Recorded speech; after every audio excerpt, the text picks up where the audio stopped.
Hello again, this is episode 2. This is Brendan Ferguson, designer. This is Chuck Jordan, writer. This is Heather Logus, designer. Dave Bogan, art director. And Dave Grossman, shameless layabout.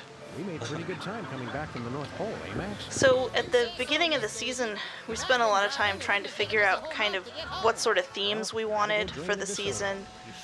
And we kind of honed in on things based out of mythology or just there is sort of a theme when you connect them all together. Yeah. Well, I mean, we're often talking about kind of overall legends. what could it be about, and that just seems to be something that Sam and Max are always getting involved in, sort of mythical creatures and stuff like that. We ended up not per se really stressing that this is a connection between all the different things, letting it be a little bit more organic than saying, okay, this episode is going to be this mythical character, but it didn't end up being sort of a loose connection between many of the episodes.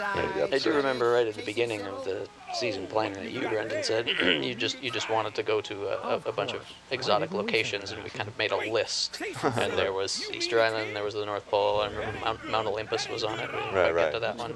Right, maybe later. Did that. Do you want to talk about the triangle, Dave? No. Okay. Is there anything you want me to talk about the triangle? No. It's a Goes very from one pretty place to cool the next. triangle, What huh? can you say? Three Yeah. corners. Nothing interesting about You that. got that from that Portal game, right? The what? You got that from the Portal that game. Portal. Oh, Well, yeah. That's what it was based on. That game, which I haven't played. The Easter Island thing actually was we had really just talked about sort of tropical islands and tiki bars and that kind of theme. And I wasn't completely sold on Easter Island per se, but then when we thought about the stone heads and Abe Lincoln falling in love or getting the hot for some stone head, it just seemed to be, okay, well, it's coming together, we got to go there now. So And we tried really hard to combine as many mythological concepts in one yeah, episode as we could, with Easter Island and the Bermuda Triangle and Atlantis. I feel like there was one we were trying to push for that didn't make it, but I don't recall. I don't know. I do, when I was a kid, I really loved all the Maybe tales of the Philippians. paranormal and stuff like that. And so all these kind of lost, all these people who were lost and that sort of thing, those were always things of interest to me and things like the Fountain of Youth. So we just decided to try to get them all in one episode. And I was just glad we finally got some tiki culture. Yeah. I was just glad that I believe that that's the longest fart joke in video game history. Oh, I don't know. No. Yeah. Okay. Yeah. You're right. I want to get an official ruling on that, but for now, I'm saying that Somebody called you. it stands. The record stands. And you did the recording of that yourself, am I right? It was Yes. the smelliest part joke. That was the best take of the 5 that I did for them. All in a row. By the 5th, you were definitely. That was a losing long track. day. I guess I can say something about the triangle. I think the designers were challenging the artists to design new portals and trying to make them absolutely harder each time a different kind of portal showed up. So now they are moving and we're throwing things in and out of them. And Now I doing can all move in kinds of 3 crazy dimensions things. while spinning.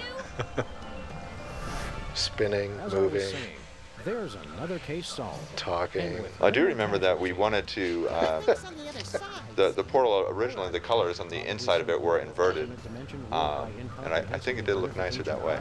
Unfortunately, one of the puzzles depends on you remembering this is the red triangle, because Yeah. they had to make a connection between a red gong and a red triangle, so we really wanted to redify that thing.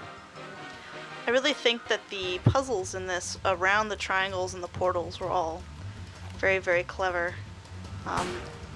If a bit.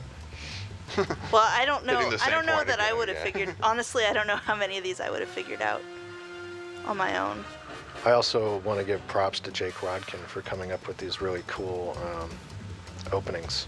Yeah, Each one has a different title card and kind of. they are good. Yeah, I kept trying to Matches get a big in search of influence Exactly. for the title card here, because it has Moai heads and Amelia Earhart. And I started explaining it to people, and they had no idea what it was, and I felt really old. I still don't. What are you talking about? I totally know. Oh, big baby. Well, since we're giving props and I just saw the credits, Randy Tudor, does he ever come in on any of these discussion sessions? But I love that Next guy. game is- Are you guys I just want to amazing. say every time that I can how awesome Randy is. because Randy is really, He really is awesome. the guy that just makes this game happen. Anytime you fans at home want to thank somebody, you should thank Randy because seriously, he is an He amazing makes, person. he makes Thanks for order the out of walk, chaos and functionality. Yeah, out of- it's out just of he just nothing. figures out how to make everything happen. And he rides a Harley. Yeah, he's a cool guy. And you don't realize how much he does until he's not doing it. Which is often. Randy is very magical and secretive, and things fall apart when he disappears. Yes. Great chance Which is to why we try to chain him to his desk and not let him go anywhere. Alone. Ah, finally. Has he ever been on Someone has come to vacation? rescue us Yes, from the Yes, short but- periods. I remember I was freelancing. I was remembering how it seemed like I would just, just be sitting at home writing jokes, and I would send them in somebody, and then it would this game would get made. And then when I started working here, it was kind of the same thing. You just write jokes and then send it off to Randy, and magically this game gets Say made. is going to happen. I love the grumpy Moai. He's on my business card. Isn't there a story behind the Grumpy Moai? It's Dave. Well, I think there is a story. I do remember that Brian had designed this environment. It was very, very well done, and he just thought it would look nice if it was buried. Or was that you? I don't remember. I remember you guys had been talking it over and just thought that wanted to be buried, and then we realized, oh yeah, that's actually going to make this much funnier What's that mean? to have this guy never say anything intelligible. So that was a good example of serendipity and humor. Goodbye, or I think it was so his feet would be further down. we're not Right. When you got down there. Oh, later, no, was you're the right. point. You're right. Wasn't there another story about one of the other Moai heads? The grumpy one. The other guy who ends up Well, smoking we basalt made one or of them something? female, but made no distinguishing characteristic of it. It had to be female. I thought I had to do something with a surly forum member or something.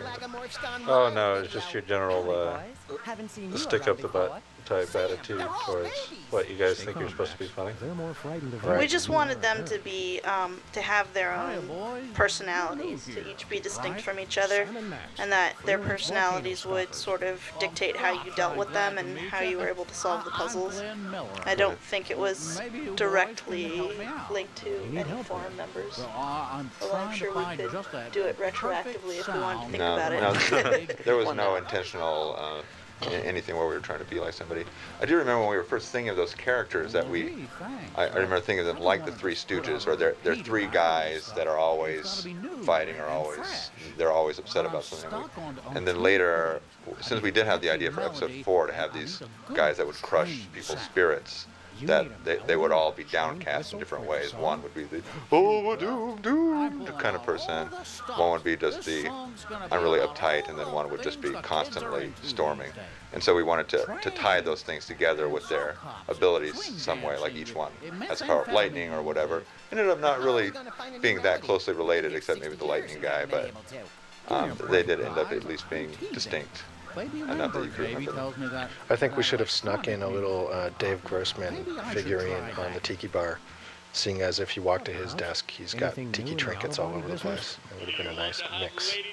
I did like that we managed to get Glenn Miller actually saying "Baby Limburg Baby" out loud, because That was that always was my really favorite character name, but nobody actually called him Baby Limburg Baby.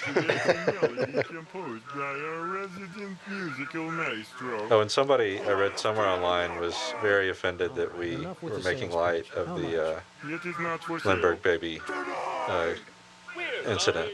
Again, we offended people. Yeah, I Again. think it was too soon. I started collecting the letters that we get from people, because every episode we about this new offend game you're somebody working with on. something. Well, I send most of those letters, and what can I say? I just thought that was in poor taste. Thank you. A music-based video game. Yeah, this whole driving over bagpipes thing, I can't remember why. I remember during season 1 just mentioning that randomly for something, and then we finally managed to put it in here. It ended up being the theme for the season that every game seems like some classic arcade game in some way, except for some reason you do it by driving.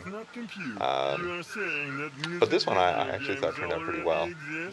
How do we play And this the angry letters that we got from bagpipe players all over the Yeah. world are not. I would never leave my bagpipe in the street. Are you crazy?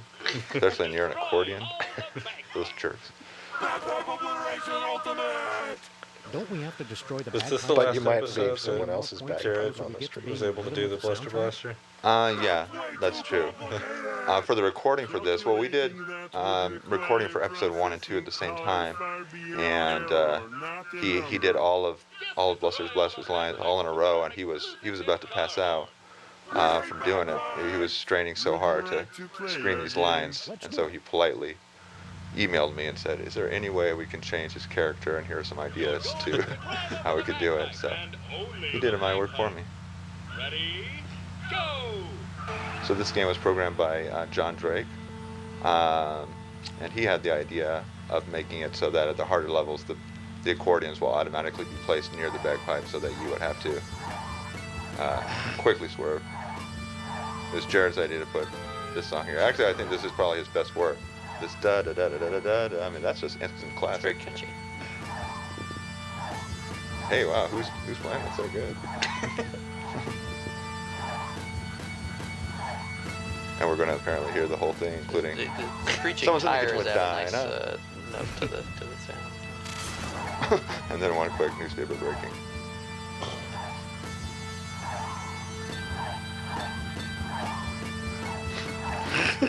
Well, I didn't do Wow, that. it sounds really good when you get them all in a row.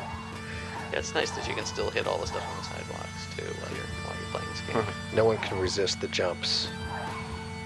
It's very difficult to resist. I don't know the jumps. how is this song known outside of the United States? Well, I mean, one of our goals here was that, unlike in a game like Guitar Hero, you are not, you don't have a chance to hear the song play in any capacity. And so the hope was that you would recognize it as you were playing it. So we were thinking, what would be a song well enough known? And then the Working on the Railroad was obviously related to what you're talking about with Glenn Miller, so that was a good choice. But I didn't know if anybody else outside the U.S. It's kind of an American classic. Yeah, that's. Canadians know about it. Well, I mean, if you live in American the United States, I Canadian think. I mean, with somebody in Poland, though, would say Roman Polanski. Or like recognized Bless. me. Like Bless would know. I don't think Like- like Bless would. Oh, I think Roman would. Talk to my agent. Speaking of obscure characters, it was fun to try to figure out who to put in here for the missing people that were reverted to babies. Yeah, Jimmy Hoffa seemed really clear. Jimmy Hoffa, Hoffa Amelia was Earhart Amelia were just Earhart. completely obvious. Glenn Miller was. Glenn Miller, Who? I happened to What? know that He was Glenn Miller was missing. missing. I didn't think he was that obscure of a character. I didn't think he No, was that he's- obscure No, either, just the He's but fact definitely that- not. the It's fact just that that he he's went missing, I thought is- that was. is I didn't not think that as was widely obscure known. either. That's why the only reason. He's the only one that they mentioned. Wait, we didn't know you were a missing person. Right, I thought you right. were dead. But yeah, it's hard for me to tell because I love big band music, so I decided Glenn Miller, he's very well. I think giving him Jimmy Stewart's voice was a nice touch. Yeah.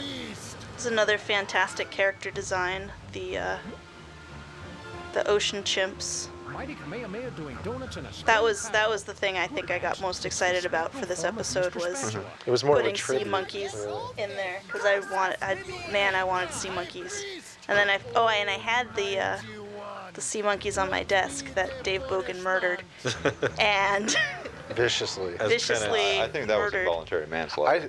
We all he didn't assume mean that they're to. dead, but I think I they're think really it still was living in cold that carpet premeditated. in Bellman I Anderson. guess it would be sea monkey Dave. slaughter. Dave felt very bad. I murdered them, so So I had he to had to put recreate the- them in virtual reality Yes, for Heather for all time.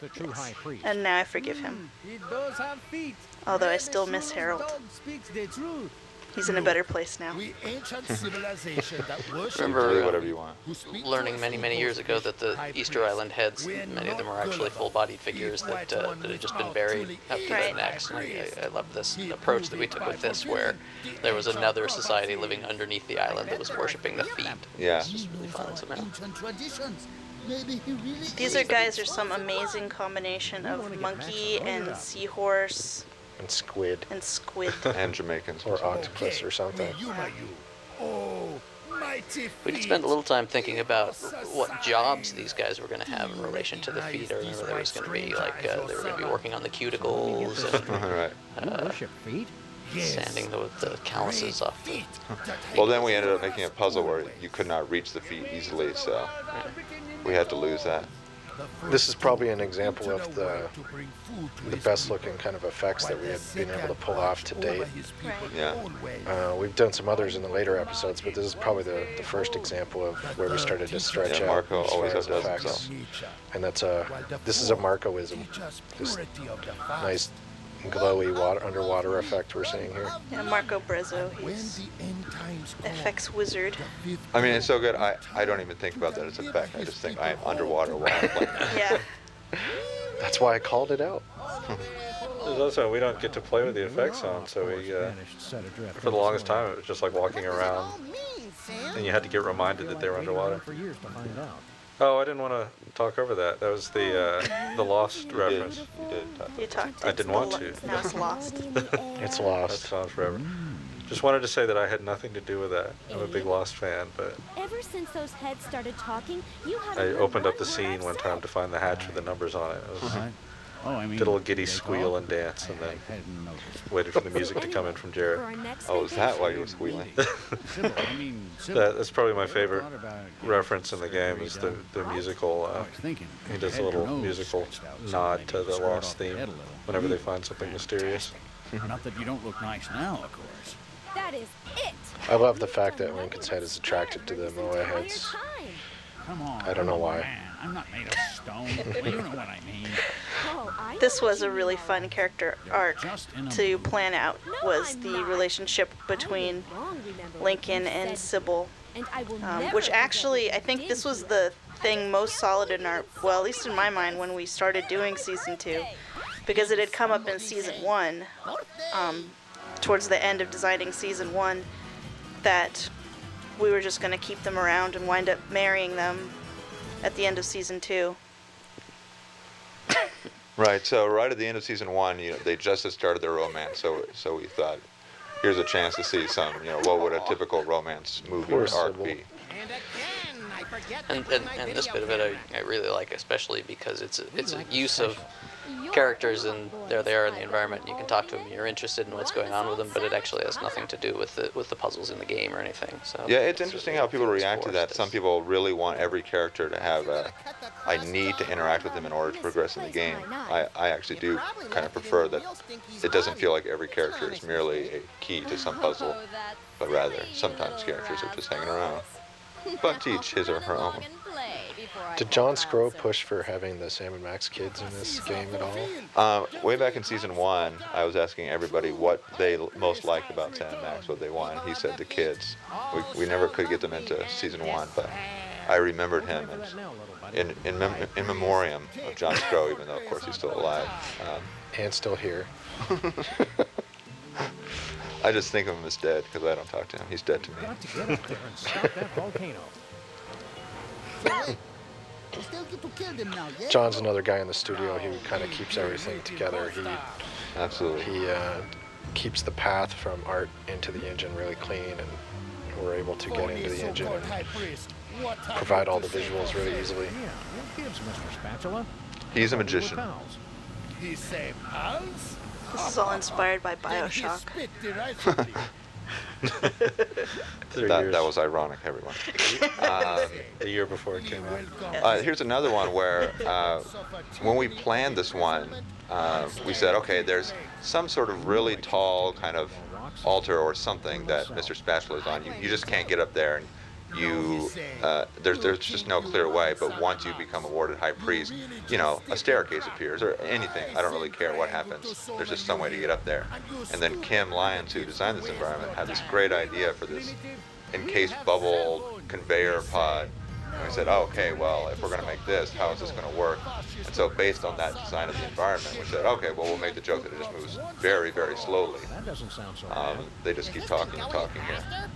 Yeah, we wanted to be the clunkiest Bondian evil villain. I'm telling you the entire plan possible. So not only is it a fish saying it, but he's having to be translated by the stupid person, basically. And it just goes on and on and on and on. In my spectral form, I am invincible. Aha, aha, ha, ha. And it keeps going. I suppose we can and this bit of anticlimax. I'd always wanted to have some kind of, at some point there would be an anticlimactic end to something like this. That just seemed very Sam and Maxie. There's that one comic where they just step on a bug or something to end the thing. It's hard because you do want the end of the episode to feel very big and exciting. And so this one, it seemed like it could work because of the whole, now there's a volcano erupting. It didn't quite work out, but that was the hope. I suppose it's okay now to talk about the fact that originally we had talked about having the idea that Mr. Spatula would become the character of Max Salmon from the comics. And Steve nixed that idea. He didn't want that Max Salmon's origin story to be spilled in that fashion. He wanted to keep that a mystery. So we decided to leave it as just good old Mr. Spatula. Oh, the good old sock crown. Yeah. So we still don't know how Max Salmon came to be. Which is probably good. He won't tell us either. Eucharist on a nitro-burning catamaran. That's the second biggest Bermuda Triangle I've ever seen. Seems to be spinning out of control, too. How many times can we actually use that joke? Or, I mean, Get games. Smart references never get old. Yeah, that was a good, I fail to see how this is that helpful was a in good an read on there. emergency. So yeah, this is another one where I'm just asking John Scrotus to do some amazing stuff. We just said, and then there's a mega triangle, and it is just spitting out all kinds of crazy stuff. It's just the most intense vortex of doom, and it's very hard to have all these objects created and flying out, but he managed to pull it off with cars flying through there. I don't care. So this is another good example of how the portals were escalating. How cars and trees and plants are flying out of the portal And outs, lava rotating and moving, and then giant spouts of lava get spat into it, which gets nicely tied up in the last episode, I believe. Well, for that Dave volcano, Logan never wants to see another portal again. The more Yeah. portals. Your loss. Can I get a ride with you guys? Our portal back home is gone. for the volcano, we had to make it seem like if it erupts, it's going to hit them, so we had to tilt the top to point towards the Moai. But then later in episode 4, we needed to make it so that you could bottle it up with a cork. So we were kind of undecided on exactly what the shape of that thing should be. Just sit here for another few thousand years. That sucks.